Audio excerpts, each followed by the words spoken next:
Ron DeSantis recently is coming under fire, and it is deserved, because Ron DeSantis essentially said that enslaved Africans benefited from slavery by acquiring skills.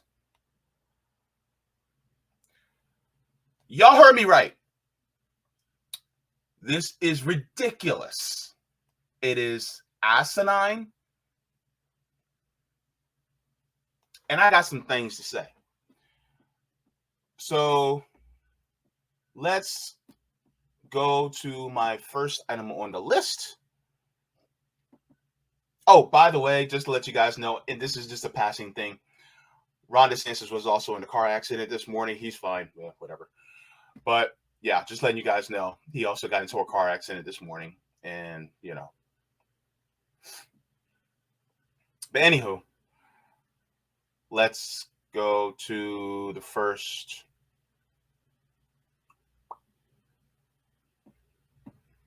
Let's go to this article really quick.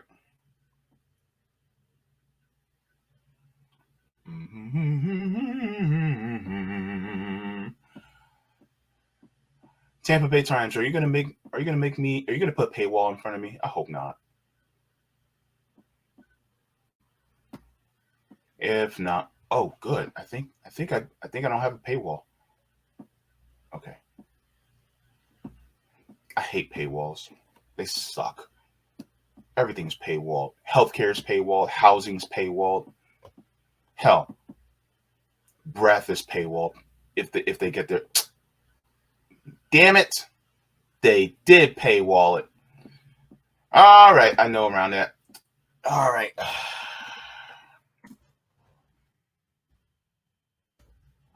I just didn't feel like doing this extra step. That's all.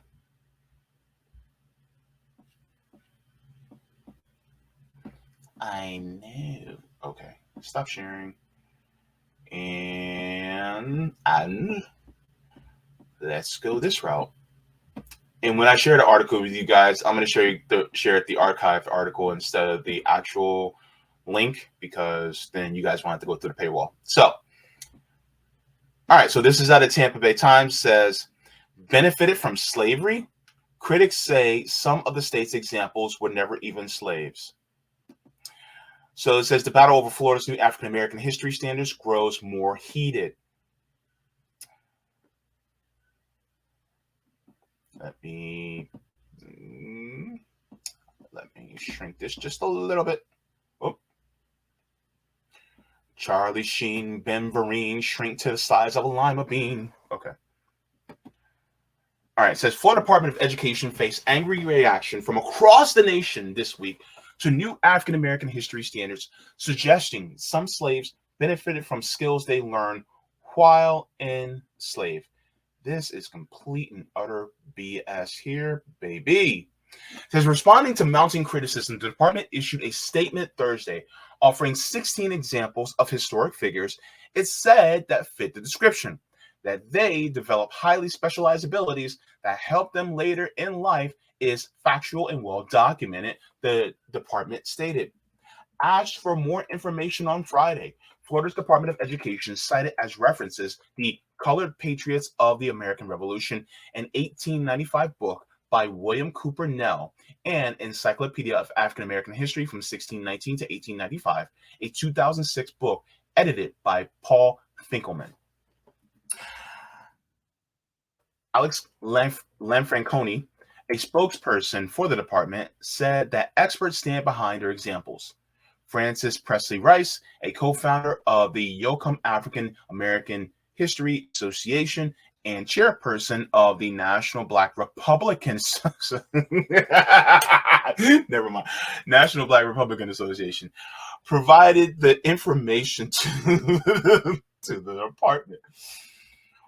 Other sources offer conflicting descriptions of the 16 historic figures, and critics came forward to attack the department's claims. Among the problems, historic sources show several of the 16 individuals were never even slaves. The standards were approved by Wednesday by the Board of Education. whose members were all appointed by Florida Governor Ron DeSantis. Of course, the ensuing debate over the standards has been magnified by presidential politics. Vice President Kamala Harris said extremists want to replace history with lies as she traveled to Florida on Friday to assail the standards. Now, as horrible as Kamala Harris is, she's not wrong about this. I do not like Kamala Harris, right? She's a cop. But a broken clock is right twice a day. So I will say, yeah, Kamala Harris is correct on this. But that's all the credit I'm giving her. That's it. From the campaign trail in Utah the same day, DeSantis accused Harris of attempting to demagogue and politicize history.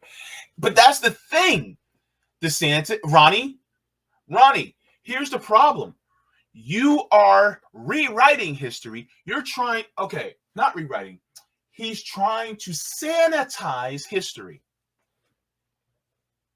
He's watering it down, making it seem not as bad as it actually was, when in reality, it was that bad. Just look up alligator babies. It was that bad. Ronnie, by the way, Ron DeSantis does not deserve much respect at all because he oversaw torture in Guantanamo Bay and he has very fascist proclivities. So therefore, I do not give him that respect by calling him his actual name. So Ronnie, that's how it goes. So that's the thing. The watering down of it all. That's basically the whitewashing of it all. That's basically what it is. It says he said he wasn't involved in devising the Florida Board education standards, but defended components instructing the enslaved people were taught skills that benefited them. They're probably going to show that some of the folks eventually parlayed being a blacksmith into doing things later in life, but the reality is all that's rooted in whatever is factual. That's what he said. I'm gonna tell you guys why this is problematic. Continuing on, it says that defense drew yet more criticism. On Saturday, American Federation of Teachers President Randy Weingarten said that her colleague Leo Casey, a retired teacher from Brooklyn's Clara Barton High School, issued a joint statement. This is disgusting and willfully ahistorical, it said. Normally, publishing a grievously racist notion like slaves benefited from slavery will be considered an embarrassment and quickly withdrawn, but not for Governor Ron DeSantis of Florida, where doubling down on this noxious claim is seen as a badge of honor. Several critics argue that nearly half of the 16 historic figures highlighted by the state were never enslaved. Others who did spend time in slavery did not gain their skills from their servitude. They just threw out a bunch of names to make it seem like something good came of slavery, said Andrew Spar, president of the Florida Education Association Teachers Union. The reality of it is the facts don't back up what they're saying. He mentioned Booker T. Washington, which included on the state list as an educator. Washington was enslaved, but did not gain his skill until after being freed at age 9. He worked in mines as a houseboy before entering school, according to Tuskegee University, which he founded in 1881. Georgetown University postdoctoral fellow Joshua Stein took issue with the state's use of James Forten and Lewis Latimer as examples. The department said Latimer was a blacksmith born into slavery in 1848 and freed in 1852, and Forten was a shoemaker born into slavery in 1766 who escaped in 1784. A museum dedicated to Latimer states that he was born to two self-liberated, formerly enslaved parents. Self-educated, he worked as an inventor, participating in the development of the telephone and incandescent lighting, among other inventions. The Museum of the American Revolution describes Forten as a black entrepreneur born to free parents. He served on privateer ships during the Revolutionary War and became a wealthy sailmaker. Not only were they not slaves, Stein wrote on Twitter their provided professions were incorrect. So you're wrong on both halves. Other examples. The department listed Henry Blair as a slave who became a blacksmith and an inventor. Biography.com said, and several other sites stated, that there is no information indicating that Blair was enslaved. He invented a corn planter and a cotton planter, becoming the second black person to earn a U.S. patent. The department referred to Paul Cuff as a shoemaker and ship owner born into slavery and escaped to freedom in 1781. According to paulcuff.org, operated by the Westport Historical Society, Cuff was born in 1759 to an emancipated slave. Having worked on whaling boats starting at age 14, he established a shipping business in Massachusetts. The statement mentioned that John Chavis was a fisherman born into slavery, who later was known for his work in teaching. The North Carolina Museum of History stated that Chavis was born into a free black family in North Carolina, fought in the Revolutionary War, and became an educator. Dennis Robinson, political educator of the Equal Ground Florida, said he was disappointed but not surprised in that information. He said members of the public have been trying to point out problems with the standards since that state first introduced them for input and comment. So this is the problem, right? A lot of times they will rewrite history, or they will sanitize history to put forth their own ends, to make things look not as bad. Because ultimately, what is it going to do? It's going to look at black people and say, what are you guys complaining for? It wasn't that bad. That's ultimately what it is. They want us to stop crying about it. That's basically what it is. And let me go to my notes, because this guy just effectively is whitewashing and sanitizing history because he is a freaking snowflake, ultimately. That's who Ron DeSantis is.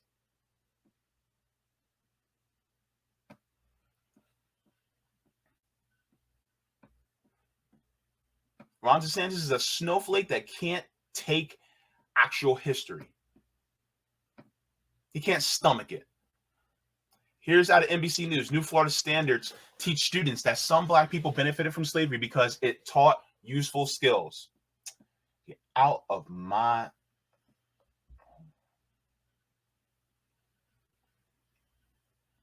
What the hell? Continue. No, I don't want to... Continue the site. Anyway. Hey, no, I do... Are you kidding me right now, NBC News? You guys... No, I don't want that. Anywho, but this is also talking about what they said via NBC News. Screw you and your ad and wanting to take ad blockers off. No, I don't care about you damn corporate dictators trying to make money off of. Nope. Sorry guys, but NBC News want to play stupid. All right, I'm gonna go to this by Miss Bree Newsom Bass. Miss Bree Newsom Bass has a really good tweet here.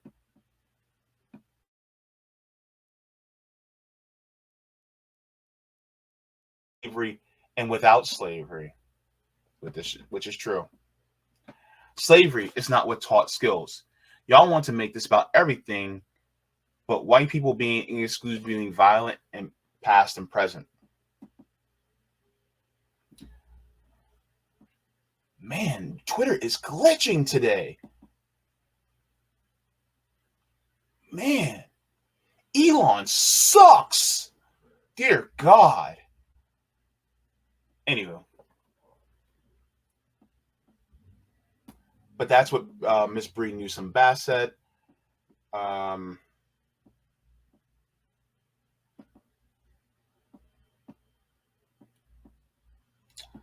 another.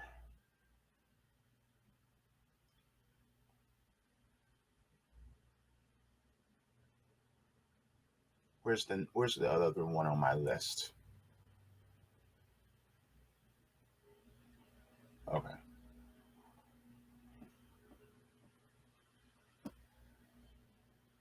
And here's the thing. And I said this in a TikTok recently. But the fact is that when it comes to chattel slavery, a lot of these slave owners were too unskilled and too lazy to do their own labor. Now, I know I'm reading a book that says laziness does not exist, but really what I'm saying is they didn't want to do it themselves. They wanted someone else to do the work for them because they don't have the intestinal fortitude. They don't have the guts. They don't have the gumption, the chutzpah to do the work on their own. So what did they do? They went to West Africa, stole some people, brought them here. And guess what? The people, my people in West Africa, were actually doing agriculture beautifully, planting rice, knowing how to, do agriculture in their own land already. They didn't know how to plant rice and all this other stuff. They didn't know how to do agriculture as well as we did. So yeah, they stole us. And then on top of that, let's just say some of them did know how to do agriculture well. They didn't want to do it. They just sat on their asses and let us do all the work. Well, not let us, forced us to do all the work. And then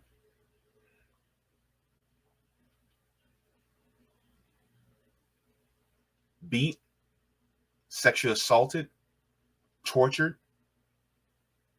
murdered people who either resisted or just because.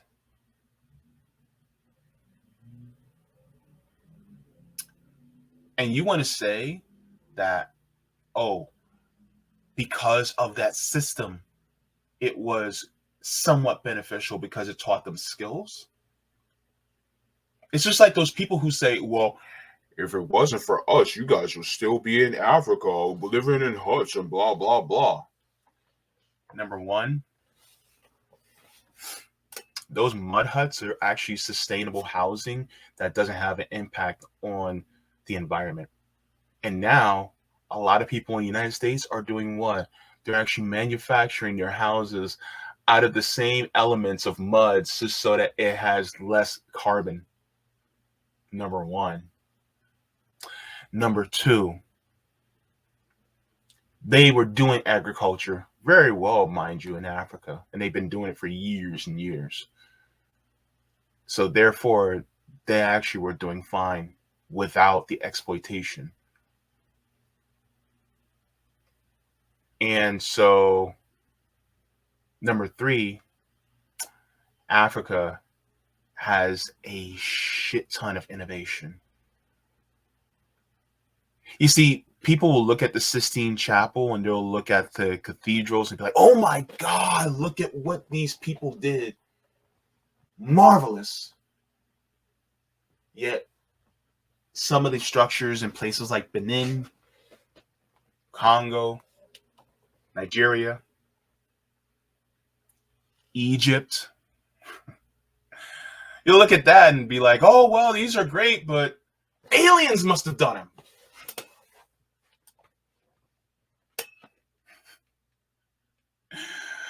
When in reality, people who look like me, there's some smart cookies in Africa. Brilliant. Brilliant. Some of the smartest people in the world in Africa. But some people just don't want to acknowledge that. And there are sprawling cities in Africa. Right?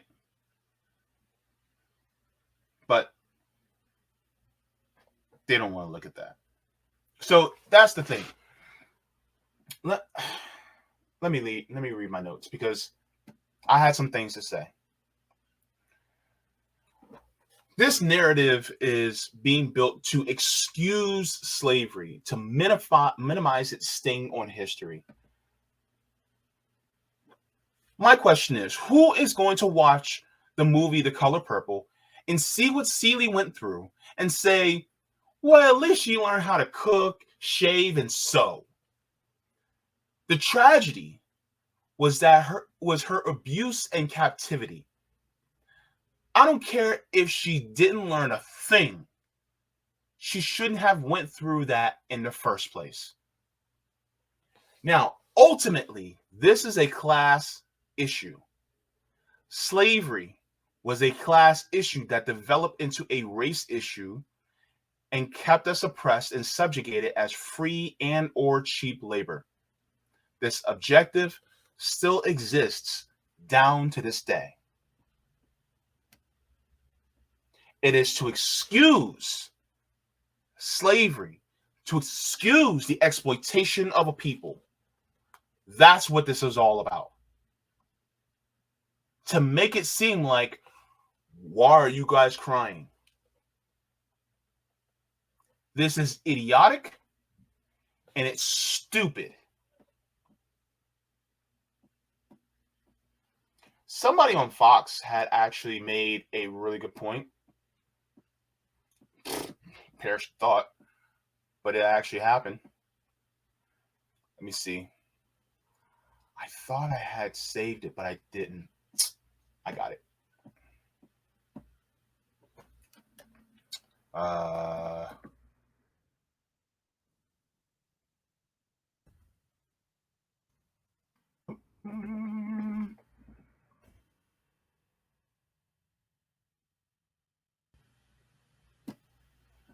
Okay.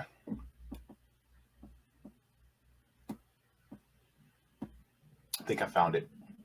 Because Jesse Waters from Fox News says some idiotic shit. And I was just like, God, these people.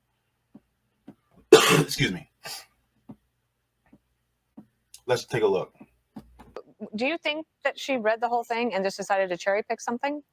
I do think that she read the whole thing. And I think that it's an incredibly complex piece. When you look at 191 passages, you have some good. And frankly, I'm just fundamentally uncomfortable with the sentence that Blacks benefited at all from this. And it made me think, as someone, obviously I'm not Black, but I'm Jewish. Would someone say about the Holocaust, for instance, that there were some benefits for Jews, right? While they were hanging out in concentration camps, you learned a strong work ethic, right? Maybe you learned a new skill. Did you ever read Man's Search for Meaning? Vic Frankl talks about how you had to survive in a concentration camp by having skills. You had to be useful. Utility kept you alive. First off, Pencilneck here decided to make this statement saying that your utility, your usefulness, your productivity is what kept you alive. What's the difference between now and then and now? What's the difference? And they'll say, well, you were forced. You're forced now. This very argument, it could be used now. And it's why I say we need housing for all. Housing's a right. Food is a right. Education is a right. A clean environment is a right. And it should not be paywalled. No. People look at me like I'm crazy when saying that, but it's true. And the thing is that because if you don't work, you're dead. Because you don't have housing, healthcare, education, food, you die. In a country where we have trillions and trillions of tons of food that are thrown out each year.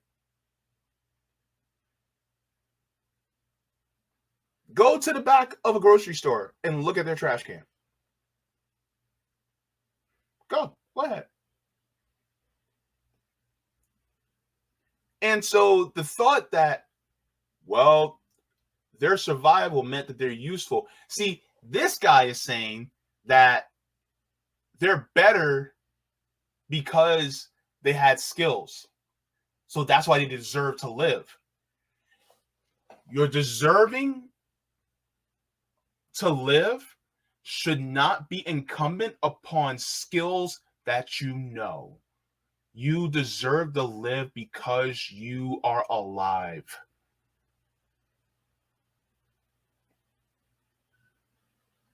Just because you don't know skills doesn't mean you don't deserve to live. See the reprehensible ideas from people like this?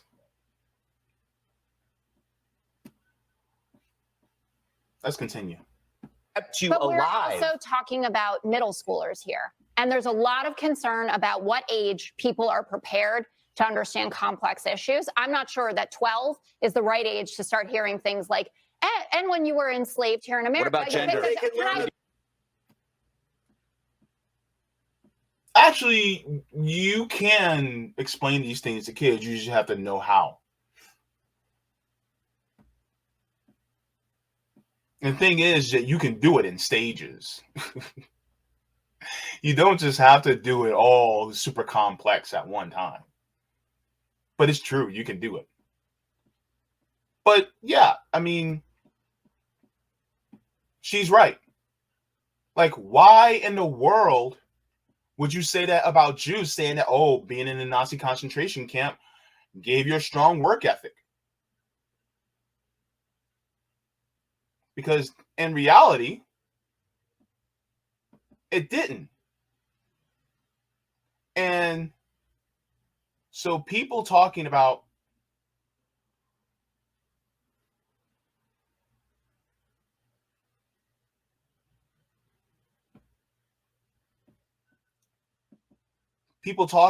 that it can that you benefited from being enslaved, it's not true, because they learned those skills in spite of slavery, not because of it.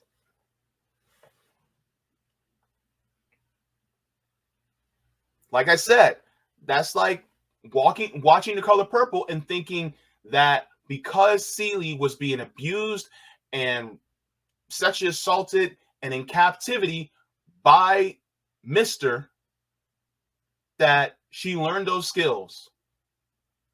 She could have learned them skills outside of that. Just like Black people in slavery, a lot of times learned those skills outside of slavery. And even if they learned it while they were enslaved, they still could have learned it outside of it. So trying to make it seem like, oh, well, at least they had benefits. No. That's like being shot by a gun and saying, well, at least you got the rest in the hospital. At least you got some ice cream while you were in the hospital. I shouldn't have been in the hospital in the first place. Shouldn't have got shot in the first place. Like, make me want to walk off my own damn show. Like, are you for real?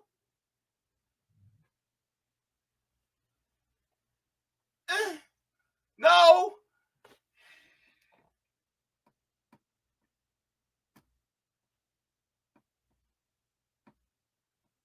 Look at this mess. Look at this mess. No one is arguing slaves benefited from slavery. No You just did. one is saying that. It's not true. They're teaching how Black people developed skills during slavery in some instances that could be applied for their own personal benefit. Which is a lie, because over half of them weren't even enslaved, and the other half didn't earn their skills until post-slavery. No one is arguing slaves benefited from slavery. No one is saying that. It's Except you are. You're basically watering it down. You're whitewashing the shit. Good God.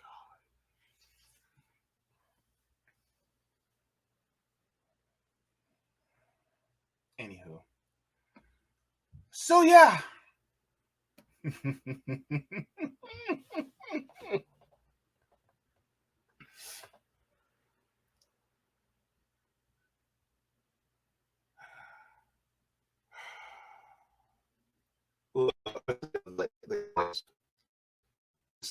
Baldwin said to be a Negro in this nation is to be enraged all the time.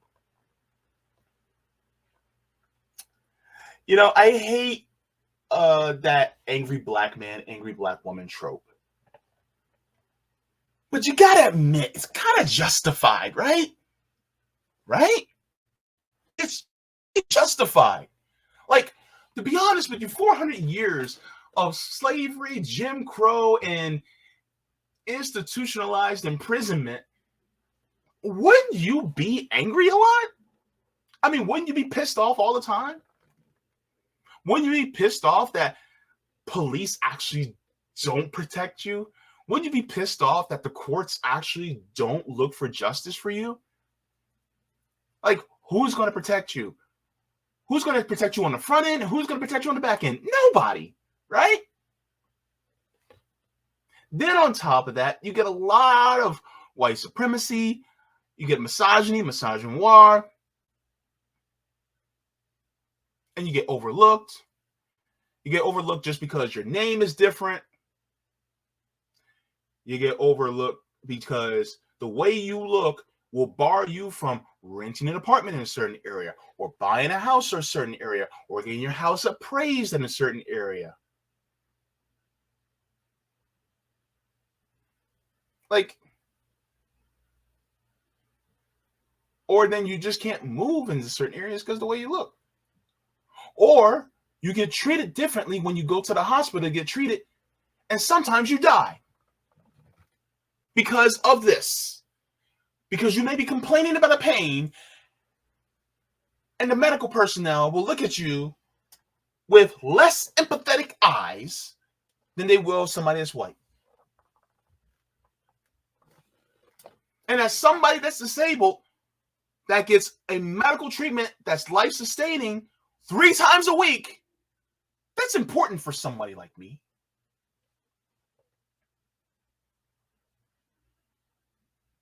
So yeah, I didn't even get to the whole rental situation.